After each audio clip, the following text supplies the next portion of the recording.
Todos necesitamos justicia. Llega el programa que nadie esperaba, pero todos necesitaban. Los verdugos. Aquí ajusticiaremos las promesas incumplidas y desenterraremos lo que unos cuantos no quieren que sepas. En lo personal, don Manuel, ¿cómo va este asunto de la polémica causada por sus propiedades, por las empresas? Ajá. Pero... Porque en los verdugos nadie escapa de la sentencia. Una verdadera chinga, una madriza a todos los partidos de oposición. El fundador de la izquierda, de la oposición al PRI, hoy... Con la precisión de un juez y el humor que a ellos caracteriza, nuestros verdugos, Jaime Velázquez y Omar Aguilar, te traerán la justicia que todos merecemos. Voy a trabajar para lograr esto. No tiene ningún antecedente. Para toda esa bola de culos llegó la hora de enfrentarse a la realidad. Porque en política la verdad duele, pero aquí duele de risa. Los verdugos. Payas. Bueno, pues me da mucho gusto que volvamos a enlazarnos en este programa de los verdugos, programa de crítica y pues, de análisis y de invitarlo a que reflexione de tantos temas tan importantes que tenemos aquí en la entidad y con toda la intención de que lo que platiquemos aquí pues contribuya a que vayamos buscando cada vez una mejor ciudadanía. Yo creo que sí se puede, ¿no? Yo creo que sí se puede. A ver cómo la ve usted.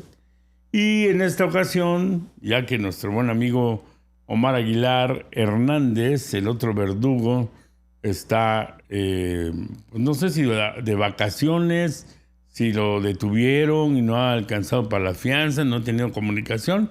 El caso es que está desaparecido y no sabemos de él. Esperemos que en breve podamos tener la referencia de por dónde anda.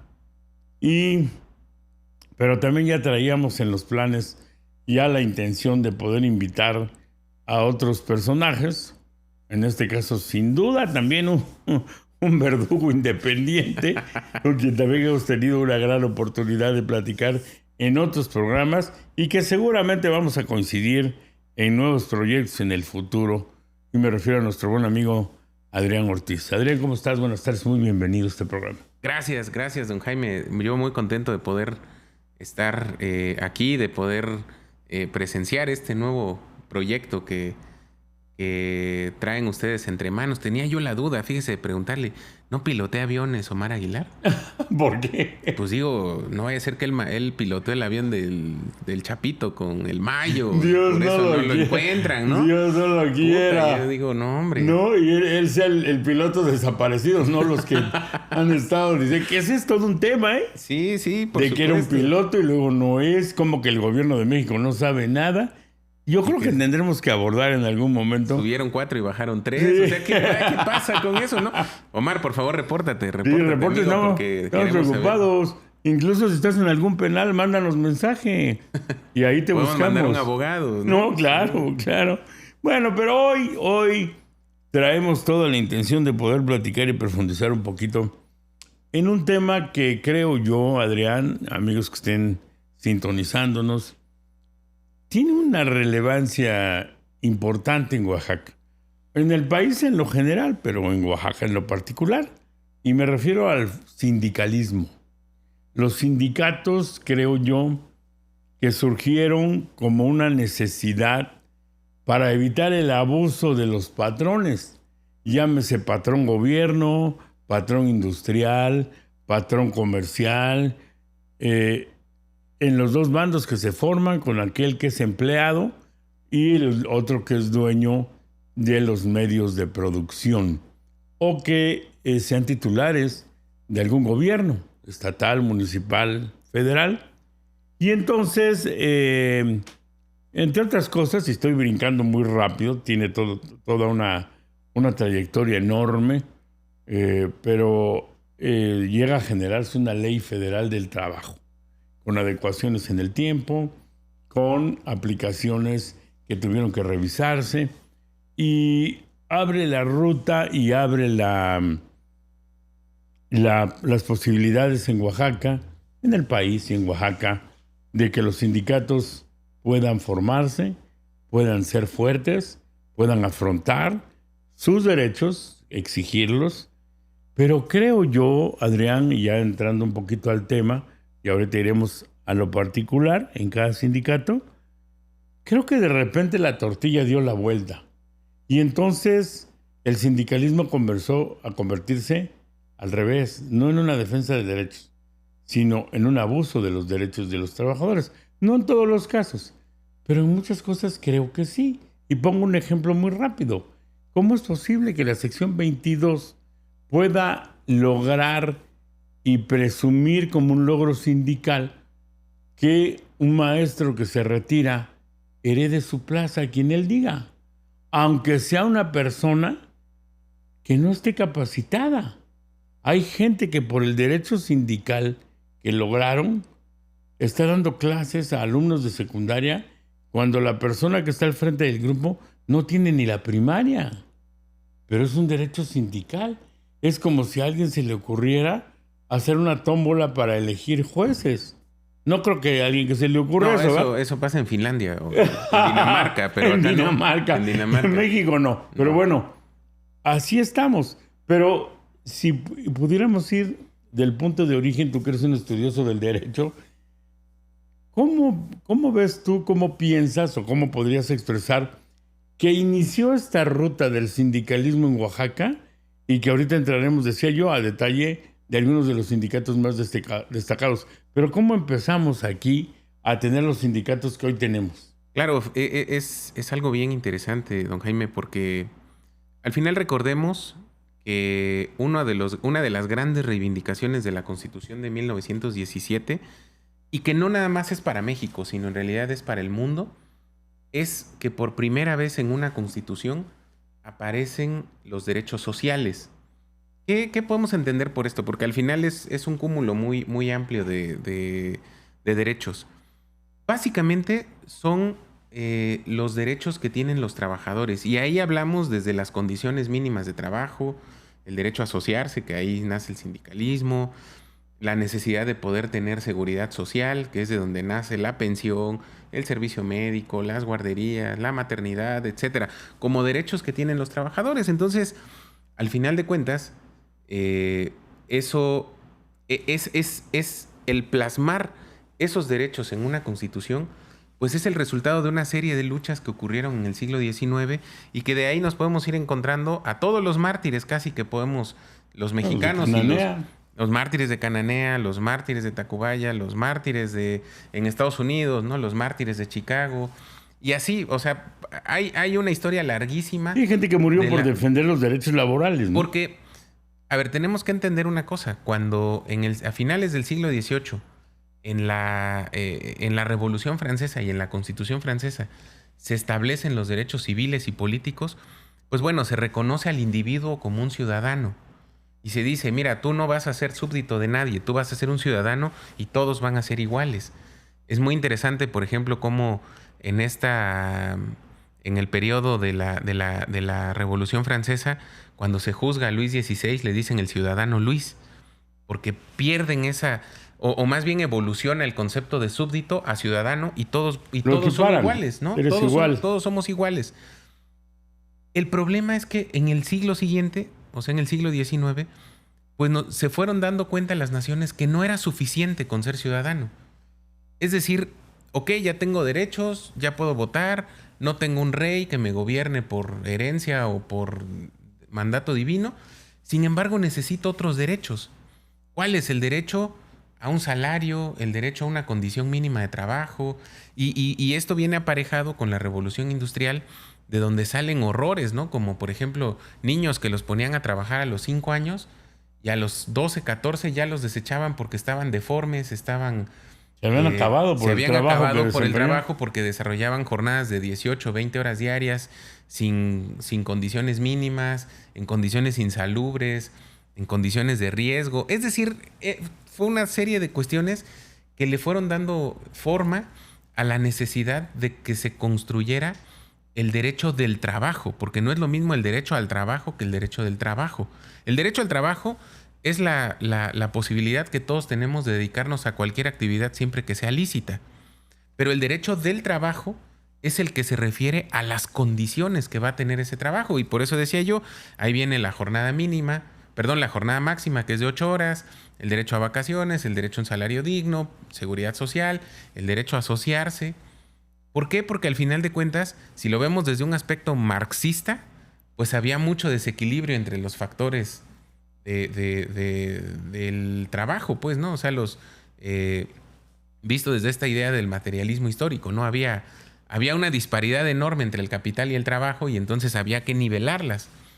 Esas reivindicaciones sociales que surgen a finales del siglo XIX, principios del XX, y que por primera vez quedan plasmadas en un texto constitucional, en la Constitución del 17, pues es eso, ¿no? Básicamente es eso, que desafortunadamente luego pues derivó en deformaciones. ¿No? Derivó en deformaciones porque... De hecho, el socialismo justamente tiene su esencia, porque hay otras cosas, en las relaciones laborales. Es decir, los dueños de los medios de producción, que antes, o que en los sistemas capitalistas son particulares, de repente el mismo gobierno dice, no, para que sea más parejo, ahora el gobierno va a ser el dueño de los medios de producción. Claro. Y vamos a emparejar todo.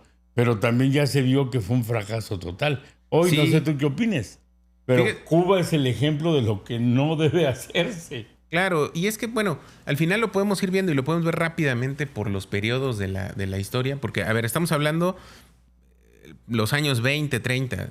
Luego en México viene el periodo de Lázaro Cárdenas, donde se crea el corporativismo. ¿Por qué? Porque entre que termina la revolución, que no hay una fecha exacta en la que haya terminado la revolución, o sea, hay diversos criterios, y el establecimiento del régimen de partido hegemónico, léase el PRI, genera esta necesidad de los caudillos. Lázaro Cárdenas, en el contexto de que iba a empezar la Segunda Guerra Mundial, o sea que ya se vislumbraba el conflicto internacional, porque Alemania estaba invadiendo territorios, la Unión Soviética también estaba teniendo un movimiento muy amplio de armas y demás, y entonces de alguna manera ve la posibilidad de que se vayan dando las condiciones para hacer valer el artículo 27, porque el artículo 27 dice lo que dice desde que se promulgó la Constitución. El problema es que no se podía hacer valer, ¿no? Como dicen los abogados, era vigente, pero no era positivo, porque no podía materializarse. Sí. Entonces Lázaro Cárdenas lo que hace es modificar el esquema de los caudillos a las corporaciones, y entonces es cuando estimula el surgimiento de la CTM, Las grandes centrales obreras. Exacto, las grandes centrales Pro, obreras, CTM. la CNC, o como se fueron llamando al inicio y que luego derivaron en estas que todavía conocemos. ¿Por qué? Porque él necesitaba ese respaldo popular presionándolo para que él tomara la decisión y la decisión fuera legítima.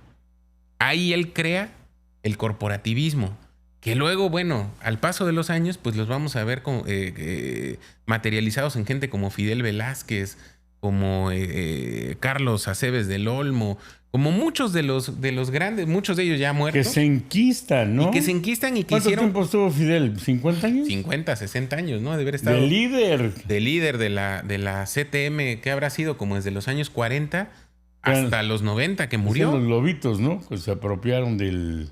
Creo que así le decían al grupo de ellos, los lobos o los Sí, lobitos. Y que se apropiaron, y cuando ya se sentó en la silla de dirigente de la CTM, no lo movió nadie Jamás, hasta que se murió. Hasta que se murió. Y luego, ¿te acuerdas que se volvió tan mañoso Fidel Velázquez? Que ya anciano, ya viejo, le pedían declaraciones y se hacía súper pendejo. Sí. Oiga, ¿qué opina de tal?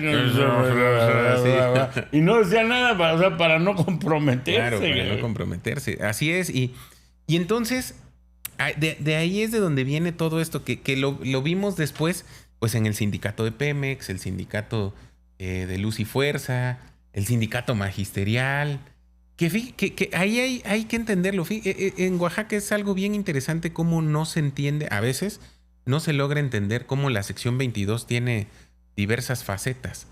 Porque la sección 22, si bien es cierto, es una parte del gremio magisterial, que es el sindicato más grande de América Latina, pues también es cierto que en Oaxaca no es solo un sindicato.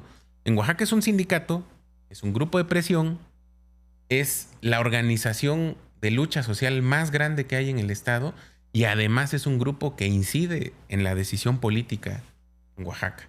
Tiene diversas facetas que las ha ido construyendo a lo largo del tiempo. El sindicato magisterial, echemos un poco la memoria atrás, en los años 70 la corriente dominante era Vanguardia Revolucionaria, un grupo priista. De Carlos Jongitud Barrios, ¿no? De Carlos Dirigente. Jongitud. Y que al final de cuentas, pues fue el antecedente del Bester Gordillo al final. O sea, es decir, fueron las sucesiones en los liderazgos en ese sindicato. Y en Oaxaca en 1980 se da la gran ruptura entre Vanguardia Revolucionaria y democracia. Y el sector democrático que después se adhiere a la Coordinadora Nacional, a la CENTE, y se convierten en la resistencia interna de la sección 22. Que fue durísimo, ¿eh? Los enfrentamientos durísimo. contra el Bester.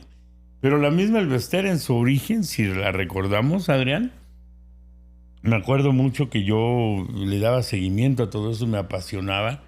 Y cuando llega Salinas en la renovación de los grandes líderes, ¿no? Donde siente a Hernández Juárez del sindicato de telefonistas, sí, como el líder ideal que él quería de su nueva forma de hacer política. Y Jongitud ya se le decía añejo. Claro. Y es Salinas el que jala el Bester Gordillo y la mete. Y entran a decirle, Fernando Gutiérrez Barrios le redacta la renuncia a Jongitud. Y desde la Secretaría de Gobernación se emite el comunicado de que Carlos Jongitud deja la dirigencia del sindicato. Y hay una narrativa donde dicen que entra a la oficina de Carlos Salinas y está el Bester Gordillo. No es cierto. Entra a hablar con Gutiérrez Barrios y le dice, pásale, maestro, aquí está la persona que va a apoyarlo para que siga en el cargo, que no sé qué. Y entra el Bester Gordillo, que había sido además su amante de Carlos Jongitud. Gente cercanísima y de confianza absoluta. Y que cuando entra, narran que le dijo, para eso me gustabas, por la traición y la daga que le estaba clavando en la espalda a Jongitud. Y ahí se debilita Vanguardia Revolucionaria. Porque ahí viene justamente lo que dices. Y las más radicales se vuelven la sección 22 de Oaxaca, de la integrantes nuevos de la Coordinadora Nacional, y la número 1 de Michoacán. De Michoacán, y al final logran hacer un eje de todo el sureste pacífico, digamos, ¿no? Porque es Chiapas, Oaxaca, Guerrero y Michoacán. Así es. Que son, al final, las secciones magisteriales, una parte del Valle de México también, que son los que, pues hasta el día de hoy, encabezan la coordinadora. Que luego hay una confusión y luego nosotros mismos los periodistas perdemos la distinción, que luego dicen la sección 22 de la CENTE, y dicen no, es la sección 22 del CENTE adherida a la CENTE. Claro, porque la CENTE pertenece al CENTE. Es una la coordinadora, pues, ¿no? es un segmento del sindicato grandote del nacional. Así es una expresión política, pues, ¿no? Entonces, pues bueno, ya entendidos en este contexto, pues lo que fuimos viendo a lo largo de los años 60, 70, 80, todavía 90, porque Oaxaca tiene diversas expresiones. Quizá la más importante, la más importante es la sección 22, la que más influye, la que más incide, la que más presiona, pero hay otros sindicatos y nos podemos ir a otros ejemplos de cómo la autoridad, evitando entrar al fondo de los asuntos, va permitiendo cosas. Ahí nos podemos ver... Cediendo terreno. Ahí podemos ver, por ejemplo, lo que fue pasando en la Universidad Autónoma Benito Juárez de Oaxaca. Antes de entrar ahí, quería decirte algo. Sección 22 y ese eje que tú bien mencionas, del sur-sureste, son los más aguerridos. Y curiosamente, en las mediciones, son los estados más atrasados en materia académica. Los que peores resultados tienen. Eso sí, en sindicalismo están hasta arriba. Son el top. Pregunta: ¿qué tanto es responsable directamente ese aferramiento sindical, esa lucha sindical, en la consecuencia académica tan deplorable que estamos viviendo en esta zona del país? Yo creo que una posible respuesta tendríamos que verla en dos aspectos.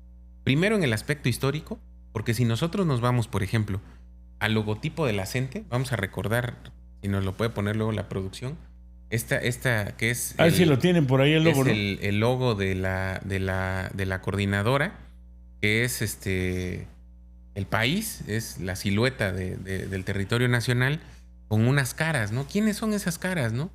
Bueno, son maestros emblemáticos, pero entre ellos hay dos que son muy importantes. Uno de ellos, el del sombrerito, es Lucio Cabañas. El otro que Barrientos. está ahí es Genaro Vázquez, que son guerrilleros históricos. En la historia, perdón la redundancia, históricos en la historia, en el periodo de la Guerra Sucia, es decir, en los años 60 y 70.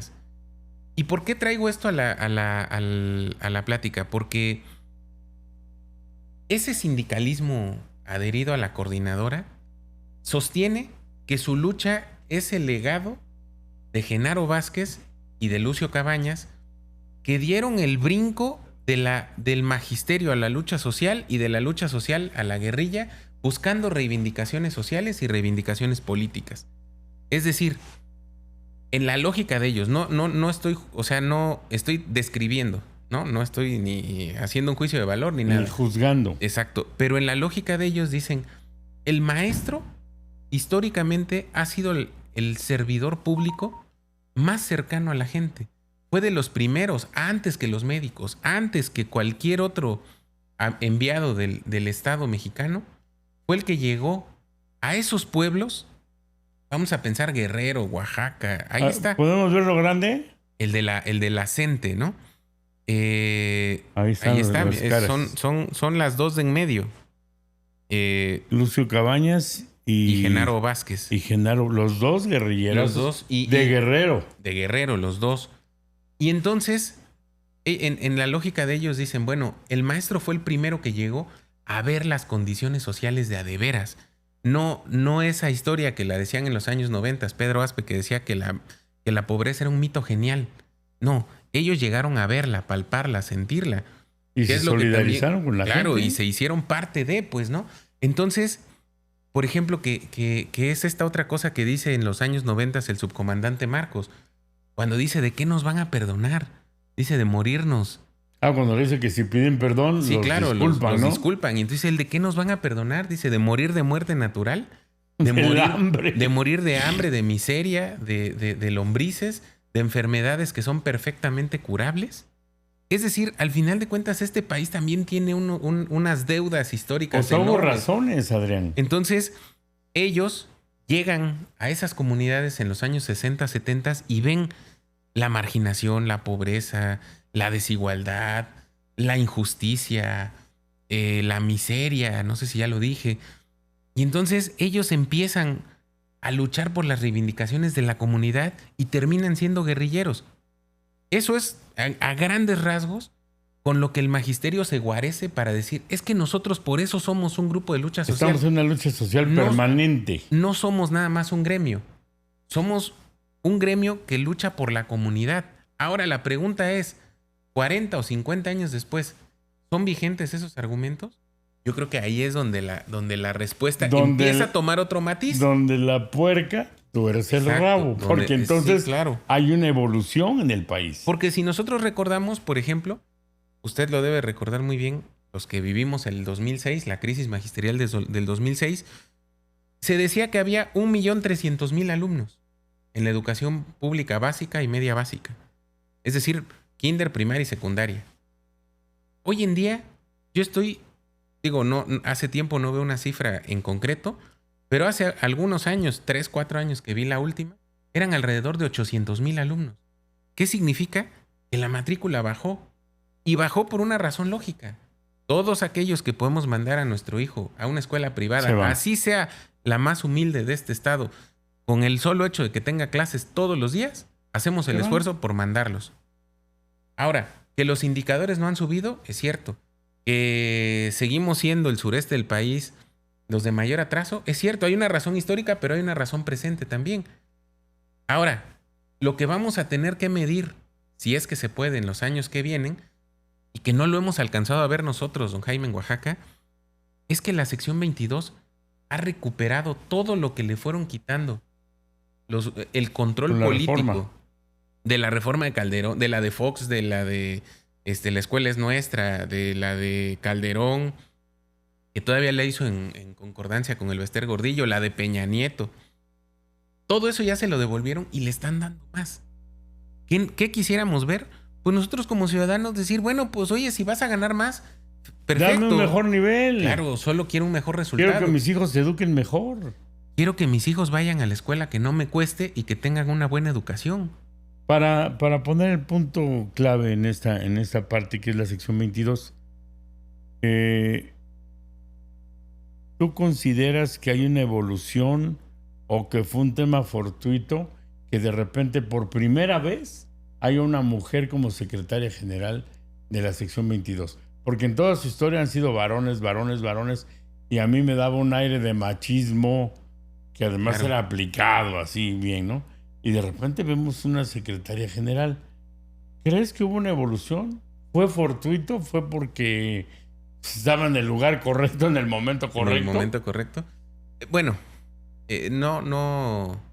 no quisiera que una parte de mi respuesta pareciera a una cuestión de sexismo, de machismo. Pero debemos de recordar también que todos, no la maestra Jenny, la actual dirigente. Nos podemos ir hacia atrás y Irán y todos los demás dirigentes de la sección, Chepi, no me acuerdo cómo se llamó el que estuvo entre él y el del 2006, ¿cómo se llamaba? Producción, Rueda Pacheco. Enrique Rueda Pacheco. Y luego Núñez Ginés, el propio. Y luego Chela. Núñez Ginés. Y bueno, toda la... Una cuestión que debemos siempre de tener en consideración es que la sección 22 a ellos los considera los dirigentes visibles. La Asamblea Estatal es un órgano que debiera de ser más estudiado. Porque en la Asamblea Estatal de la sección 22 es donde mandan, es donde toman decisiones y ahí confluyen grupos de todas las expresiones políticas. O sea, hay desde panistas y priistas hasta gente que está rozando con las cuestiones más críticas de la izquierda radical. Y de la guerrilla. Y también de la guerrilla, un poco a eso me estoy refiriendo, ¿no? Sí. Que están rozando, pues, ¿no? Lo que ya puede no ser tan legal, vamos a decirlo, Sí. a lo mejor, ¿no? Sí. Y todos ellos, en conjunto, tienen una enorme capacidad de tomar decisiones y de prever escenarios. Yo no digo que la maestra Jenny no tenga un liderazgo y una capacidad de incidir en las expresiones de la sección 22, pero creo que reducir, y esto lo digo porque a veces, y por eso también trato siempre de referirnos a nosotros mismos los periodistas, que a veces nosotros mismos reducimos una cosa muy compleja y la queremos explicar en la maestra Jenny. No, es la maestra Jenny más una serie de factores que confluyen y que pululan todos los días alrededor del magisterio en ese proceso de toma de decisiones que es muy complejo. O sea, eso también hay que considerarlo. O sea, que realmente la sección 22 sí tiene una horizontalidad, que luego se la tratamos de negar y decimos, no, es que son unos lacayos de López Obrador. Una parte sí, porque al final ellos nunca se van a pelear con Pero con siempre sus ha habido expresiones. grupos que obedecen al presidente de la República en turno. Pero también es cierto, y esto es algo muy particular de nuestro tiempo, ellos nunca van a considerar que ganaron. Ellos siempre van a ser la oposición. Es decir, con López Obrador han ganado todo. López Obrador les regresó todo lo que les habían quitado y les ha dado más. Producto es, por ejemplo, que hoy en día en Oaxaca, a todos los egresados de las escuelas normales tienen su plaza de manera automática como era hace 30 o 40 años. Que era un pleitazo que traía. Claro, y que por eso era tan codiciado que en una familia uno de sus hijos entrara a ser normalista. O sea, que lograra un lugar. Chamba. Porque ya tenía chamba y eso se convertía en una reivindicación para toda su familia. O sea, una mejora para toda su familia. Eso volvió... Y aún así, y nosotros lo podemos ver aquí en Oaxaca, en las calles, cuando marchan y todo, Siguen protestando. siguen protestando y sigue siendo el enemigo el Estado, porque el Estado siempre va a ser su enemigo. Así gobernara, ¿quién nos gusta? ¿Fidel Castro? Bueno, tocamos madera. Nicolás Maduro volvemos a tomar más madera. volvemos a tocar madera, toda la madera del mundo. De todos modos, ellos serían la oposición, porque esa es su vocación. ahí es donde ellos encuentran el gane. Ellos nunca van a decir, ya ganamos, somos... No. Y el sindicato entonces ya no es una gremial de defensa de derechos laborales, ya es una forma de gobierno, Adrián. Así es. ¿No? Y es una forma también de presionar de manera permanente a los gobernadores. Hemos visto a lo largo de este año y medio, poco más de año y medio que lleva la administración del gobernador Salomón Jara, que también han intentado apretarlo, a pesar de que él es un puro de la 4T. O sea, claro. Él no es un converso, él viene desde el origen, pues, ¿no? Sí. Y aún así la sección 22 se le pone enfrente, lo aprieta. Se le pone al tiro. Vamos a ver una nota que tenemos ahí donde está hablando la maestra Jenny, que es la secretaria general del sindicato, en donde se nota pues ahí que sí, efectivamente lo que tú dices hay una horizontalidad. Sí, yo soy la secretaria general, pero tengo que entrar al aro de los demás, y eso fue con motivo de lo que fue la guelaguetza magisterial, si no me equivoco, en Tlaxiaco. Si tenemos la nota, vamos a echarla, ¿no? Desde la heroica ciudad de Tlaxiaco, la sección 22 de la Coordinadora Nacional de Trabajadores de la Educación realizó diversas actividades en el marco de la 7ª de la Guelaguetza Magisterial y Popular Tlaxiaco 2024. La gremial recordó que este magno evento es un espacio de denuncia y protesta por los caídos en Asunción Nochixtlán y en la heroica ciudad de Tlaxiaco, en la región de la Mixteca, a causa de la represión del Estado en el año 2016, cuando el Magisterio y Pueblo Unido protestaron en contra de la reforma educativa de Enrique Peña Nieto. Escuchemos lo que comentó la secretaria general de la gremial, Jenny Araceli Pérez Martínez. La sección 22 refrenda el compromiso por seguir exigiendo justicia y castigo a los culpables por las represiones que hemos sufrido como magisterio democrático. En 2006, sin duda, marca esa historia a nivel estatal, nacional e internacional. La represión que sufrimos como magisterio democrático y el pueblo de Oaxaca no se olvida. Hoy, quienes nos reprimieron siguen sin ninguna justicia y sin ningún castigo. Asimismo, la secretaria general de la sección 22, Jenny Araceli Pérez Martínez, durante el mitin que llevaron a cabo previo a la Guelaguetza Magisterial y Popular, expresó que esta Guelaguetza es del pueblo y para el pueblo, para convivir y compartir las tradiciones de las 8 regiones. Dijo que este evento es un símbolo de resistencia y de lucha constante. 2016 también es una fecha, un año que marca un año sangriento para el pueblo de la región mixteca. Esa represión que sufrimos como magisterio y como pueblo, no lo olvidamos. Hoy hay familias que se quedaron sin algún integrante por salir a defender la educación pública. El gobierno, como lo ha sido a lo largo de la historia, lejos de resolver nuestras demandas, nos ha mandado a reprimir, y esas fechas son claves en la historia de la lucha magisterial y popular. Informó Diana García. Bueno, pues todos los elementos que estás mencionando los acaba de ratificar ella con su discurso. Claro. Y pues bueno, no es algo que vaya a acabar. Creo que también al contrario, es la esencia del sindicato. Claro. Ibas con el Guapjo.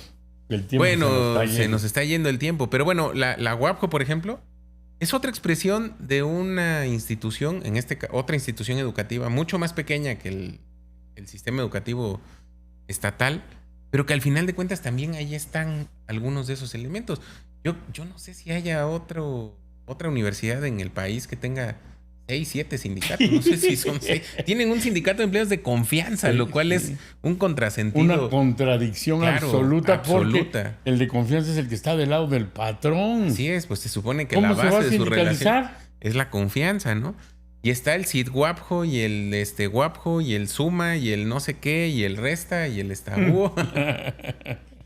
Y al final de cuentas, quien paga los platos rotos, pues por un lado es la propia institución, que sabemos que la universidad es una institución presionadísima en sus estados financieros. Y por otro lado, yo creo que lo más complejo, eso combinado con el porrismo y con el control que ha mantenido durante mucho tiempo, pues el dueño de la universidad, que es Abraham Martínez, pues el resultado es una universidad que, bueno, siempre dicen que en las cosas más complejas es donde sale lo mejor y lo peor de cualquier sociedad. Y yo creo que de la UAPJO es de donde salen esos destellos de mayor gloria para la educación en Oaxaca, la educación superior, porque, contrario a lo que pudiéramos pensar, cada año salen, no sé si 3 o 4 o 5 o 10 abogados brillantes, médicos, contadores, a pesar de que está llena de porros. Como capturada, ¿no? Sí, como el que manda, que dices. Sometida, ¿no? Que es Abraham Martínez, los sindicatos, y luego tiene que, quien sea rector, pactar con cada sindicato. Ya se desgasta con uno.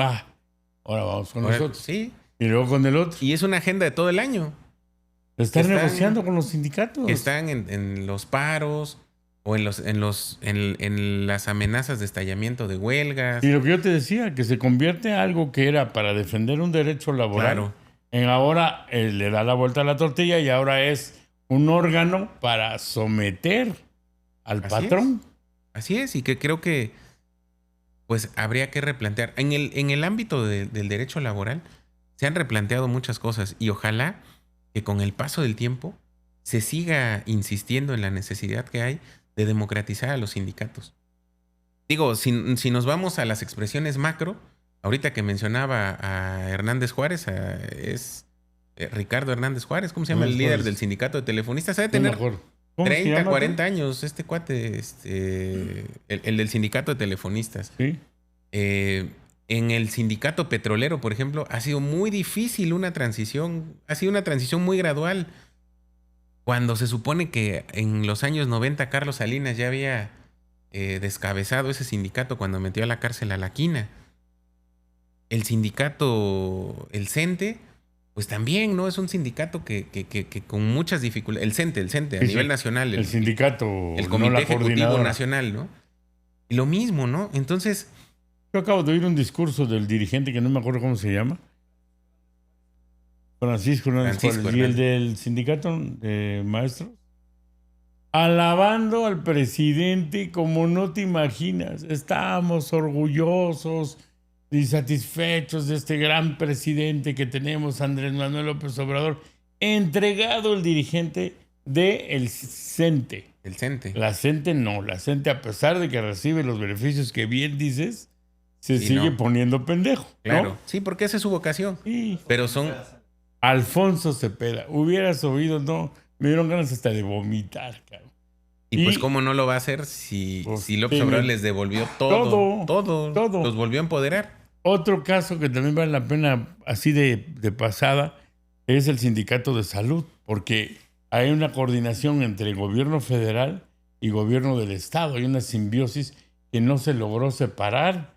En su momento, desde Salinas intentó decir, a ver, se va lo estatal a cada estado y lo federal que se quede como un sindicato más delgado. Y no se pudo.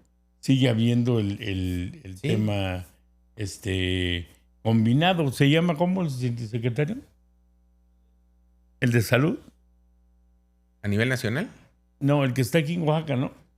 Él es el mucho que traemos. tiempo fue Mario Félix, ¿no? Mario Félix, ¿no? Fue mucho tiempo. Mario Félix era... Pero no sé si, no recuerdo si sigue siendo el No, ahorita es ¿quién?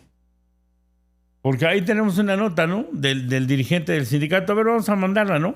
Porque están pidiendo una cosa muy interesante, Adrián, que es justamente, que hablábamos fuera de micrófonos, que están en contra de la transición. De la transición. De los sistemas de salud públicos que se integren en el IMSS. Omar López Sánchez. O sea, hay una protesta que no quieren aceptar, porque además mucha gente está pensando que ya cualquier persona puede ir al IMSS, porque lo anunció el presidente. Trata de ir al IMSS sin que seas derechohabiente. A ver si tenemos la nota del de salud. Por favor, vamos a mandarla, ¿no? De Omar. ¿Omar qué? Y que es un tema que también es de mucha profundidad. debe integrarse el sistema de salud, no solo. Si tuviéramos la capacidad, sí, como en Dinamarca. Claro. Pero no podemos. No. El puro IMSS, como sea, si ya la tienes, mándala, ¿no? Oigamos. Integrantes de la dirigencia de la subsección 07 de la sección 35 del Sindicato Nacional de Trabajadores de la Secretaría de Salud, adscrita al Hospital General Dr. Aurelio Valdivieso, señalaron que el proceso de cambio del régimen al IMSS Bienestar ha sido arbitrario, toda vez que gran parte de la base trabajadora que ya ha sido añadida al IMSS Bienestar no ha recibido sus salarios o salarios completos, señaló la subsecretaria de la gremial 07, Patricia Méndez Jiménez. Primero quiero comentarles que ya había un acuerdo que tanto por la parte del OPD y Bienestar, con los servicios de salud y la sección 35, en donde esa transferencia iba a ser en la quincena 17. Sin embargo, el día 10, pues amanecimos ya con que teníamos nuestro pago, que a algunos compañeros no les llegó, y además teníamos problemas con los apellidos.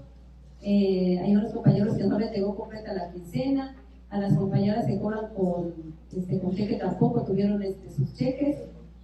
Cambios de código, tenemos compañeros médicos con código de especialista C, o compañeros administrativos con código de médicos.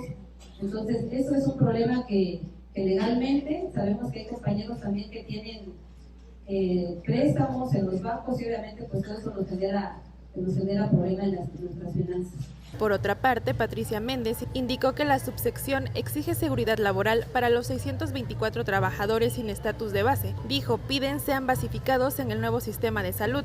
Amagaron con movilizarse de no cumplir con su petición. En este momento sabemos también que por lineamiento del OPD, el OPD está manejando la transición por etapas. Sin embargo, nosotros sugerimos ese día, exigimos que se diera una fecha para la transición de nuestros compañeros.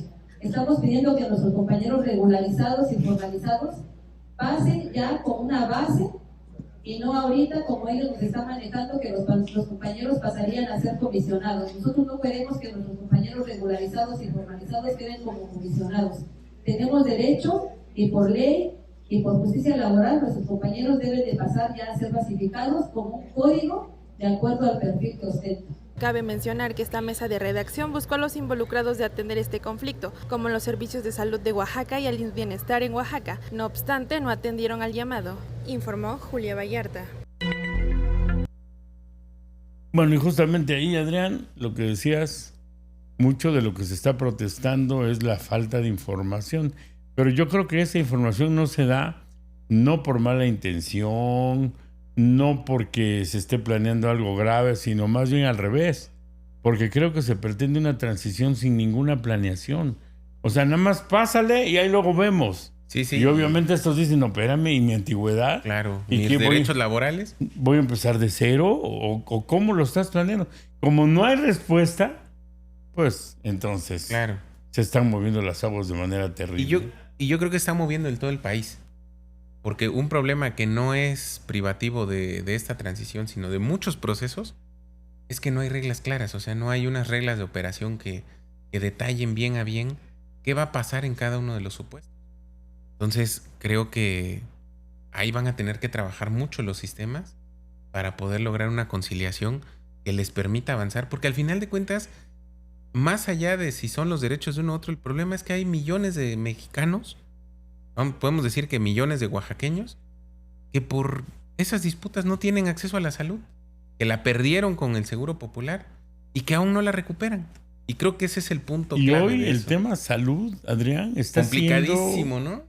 Ahora con estas epidemias que hay de dengue, con las epidemias que hay del COVID que pasó, está colapsado el sistema de salud. Yo no sé cómo pueden tener tranquilidad Zoé, el propio presidente López Obrador, de ignorar la problemática de salud. Deberían estar actuando ya.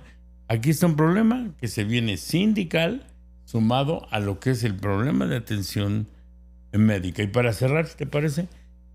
Otro tema que también traemos y le estamos dando la vuelta es al asunto del Ayuntamiento de Oaxaca, que igualito que la UAPJO tiene 5. ¿Cuántos sindicatos tiene? 5 o 6, ¿no? 5 No, el municipio. El ayuntamiento de Oaxaca. 6 sindicatos, Adrián, en donde claramente estaba yo leyendo un artículo de la Ley Federal del Trabajo que establece que no puede haber un sindicato, otro, que sea mayor que el que está ya aceptado y registrado. Sí, el que tiene la toma de nota. Aquí les vale madre. Aquí van y se registran y la autoridad los reconoce a todos, Adrián. Sí, y eso, bueno, habría que preguntarse en qué tiempo pasó.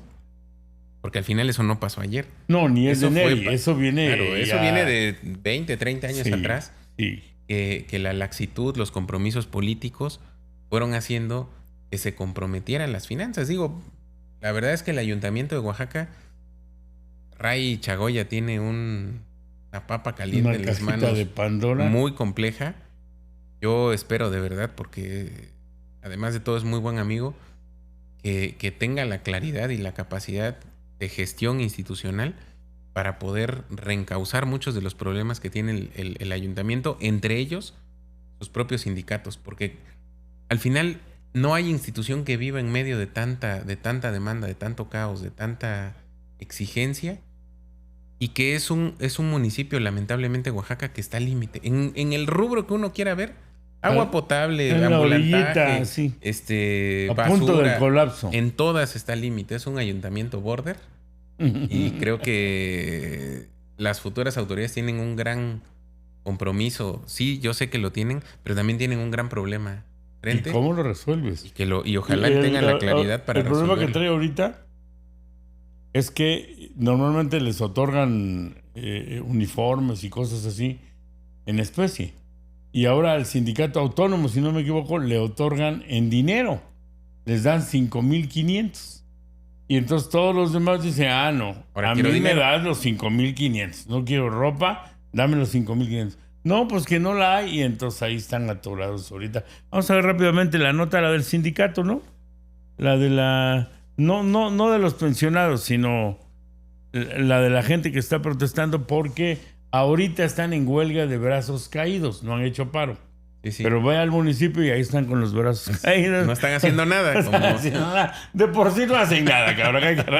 Hay que decir las cosas como son. Pero ahorita está peor.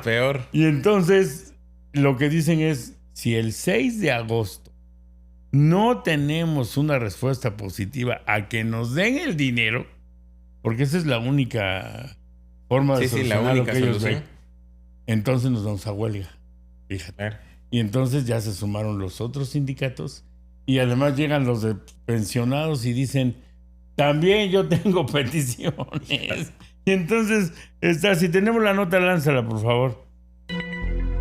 Luego de 2 días consecutivos de mantener una protesta al interior y en calles aledañas al municipio de Oaxaca de Juárez, en exigencia de que las autoridades municipales atendieran sus demandas, integrantes del Sindicato Autónomo Municipal decidieron romper la mesa de negociación, esto ante la falta de interés que mostraron los funcionarios públicos al citarlos el día de ayer a las 2 de la tarde para después posponer la mesa de diálogo hasta las 4 de la tarde y nunca presentarse. En este sentido, Alberto Cortés Silva, secretario de Prensa y Propaganda del sindicato, mencionó que ante esto, los más de 560 agremiados decidieron llevar el tema ante la Junta de Conciliación y Arbitraje. Se rompió la mesa de diálogo. No hubo tal mesa de negociación el día de hoy. No llegaron las autoridades.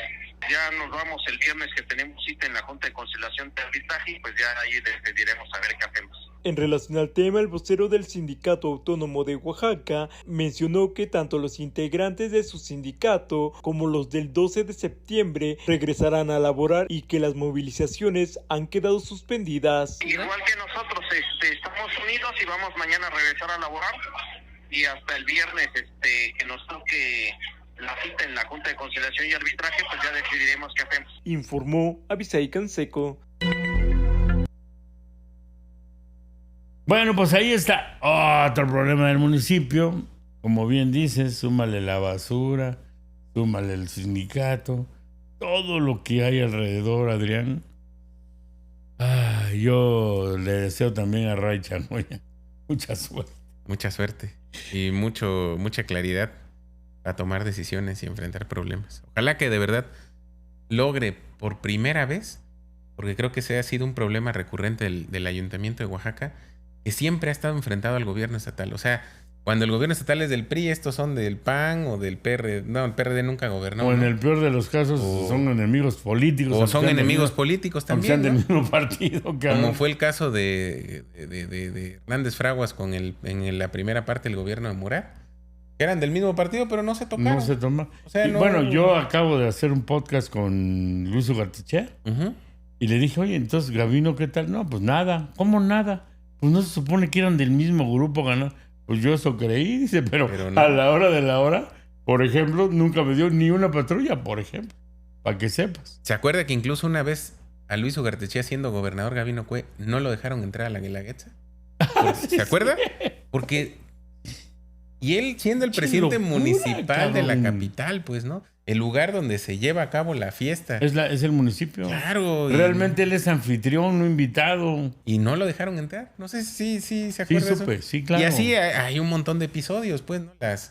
Las disputas, los recelos, en los que lamentablemente siempre ha sido la ciudad quien paga los platos rotos. Siempre hay un pagano.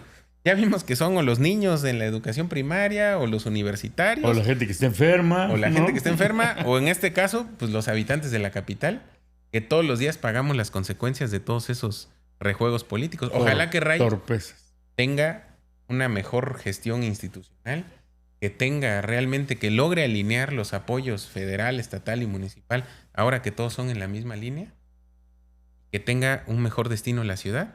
Y evidentemente, pues... Si como decía Salinas de Gortari, si le va bien al presidente, le va bien a Oaxaca. Le va bien a México, en este caso bien a Oaxaca, ¿no? Pues yo voy a comprarme un cirio, Pascual. Lo voy a aprender los fines de semana pidiendo por nuestro amigo Ray Chago. Por nuestro amigo Ray. Mi querido Adrián, ha sido un verdadero gusto. No, gracias, al contrario. Esto, y yo creo que estamos abriendo una ruta interesante para generar muchos programas de análisis. Gracias. De ir a fondo en tantos temas que son de interés para Oaxaca. Yo siempre que usted me convoque aquí estaré con mucho gusto. Gracias, Adrián Ortiz. Gracias. Y gracias a ustedes por sintonizarnos. Los invitamos a que también escuchen la versión de radio y pendientes del próximo capítulo de Los Verdugos. De Jicotencal. Así es. Jicotencal. En un mundo donde todos necesitamos justicia, llega el programa que nadie esperaba, pero todos necesitaban. Los Verdugos. Aquí ajusticiaremos las promesas incumplidas y desenterraremos lo que unos cuantos no quieren que sepas. En lo personal, don Manuel, ¿cómo va este asunto de la polémica causada por sus propiedades, por las empresas? Ajá. Pero... Porque en Los Verdugos nadie escapa de la sentencia. Una verdadera chinga, una madriza a todos los partidos de oposición. El fundador de la izquierda, de la oposición al PRI, hoy... Con la precisión de un juez y el humor que a ellos caracteriza, nuestros verdugos, Jaime Velázquez y Omar Aguilar, te traerán la justicia que todos merecemos. Voy a trabajar para lograr esto. No tiene ningún antecedente. Para toda esa bola de cuerpos, llegó la hora de enfrentarse a la realidad. Porque en política la verdad duele, pero aquí duele de risa. Los Verdugos.